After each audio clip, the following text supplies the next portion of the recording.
Hi everyone, Terry here sharing another process video for Peartree cut files, this time using the Life is Better with a Cat cut file. This is perfect for documenting my little pussy cats. So my main focus today was to make sure that the layout, the cut file was the star of the show, and I also wanted to put multiple photos of my cat Virgil on it. So I've taken the letters from inside of the words of the when I've cut it out, and I'm just simply painting them with some pearlescent watercolours. These are a cheap set that I've had for ages that I got from Hobbycraft. I think they were probably in the sale when I bought them as well. They work really well, and there's loads of different colours. I've got that strip of patterned paper to the left hand side, and that's from the Maggie Holmes Sweet Story collection, so that's what I'm using for my layout, so I just wanted to base the colours on that. So I'm going to use this paper as my background, and then I'm going to put a piece of white cardstock in the middle. I'm just distressing the edges of that white cardstock to give it a bit of interest, and then I gut the middle section of this patterned paper because I don't want to waste it, and I can use that on another layout later on.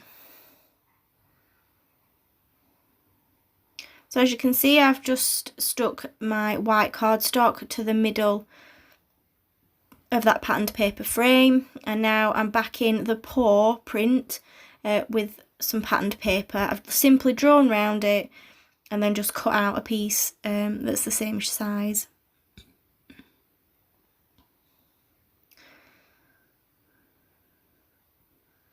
Glued it on, and there we've got a paw print that shows up with a patterned paper underneath.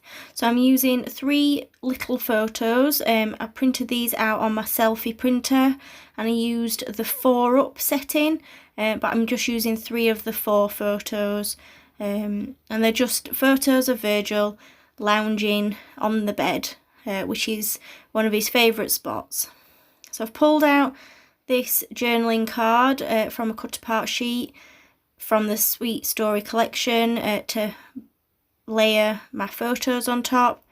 I've matted the photos on other leftover bits of patterned paper that I'd got from the same collection. I loved using this collection. I've not got a huge amount left now. My go-to is to layer my photos together to create kind of a area of interest. So I've done that in the top right hand corner with the journaling card underneath, and then I've just got one photo matted to the bottom left hand corner, which creates an ideal kind of diagonal design once I've added my cut file. So I've just stuck my cut file flat to the layout. Normally I do pop it up on foam pads, but because I want the letters to be kind of the focus, the painted letters are put on foam, and then they're lifted up, so it creates a bit of a different effect. So it's a bit fiddly, but it's really worth it in the end. And where you can see the cut file overlaps the photo mats, the letters cover it up, so you don't really see it then.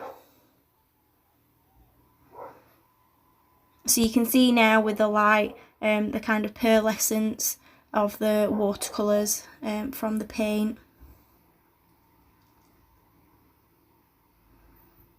And then you can see the bolder title.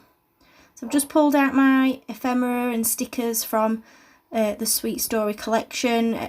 The ephemera is quite big and chunky, so I decided to use mostly stickers. I really like this cute little keychain tag that says "Our Happy Place" because he loves to lay on the bed. I quite often find him laid on my back or on my stomach when I wake up in the morning. He's a little monkey. So just to add in a few florals, I didn't want anything too specific, so I've gone with quite generic flowers, and I think I had a few strawberries and little bits like that in. I didn't really feel like the soda cans and stuff fitted. So I'm using the puffy stickers, and there's some cute little black stars even, that I've just added, and then I finish off with some splatterings of gold paint, and then you can see I've just sewn round the edge of my layout with my sewing machine. Thanks for joining me. Check out the rest of my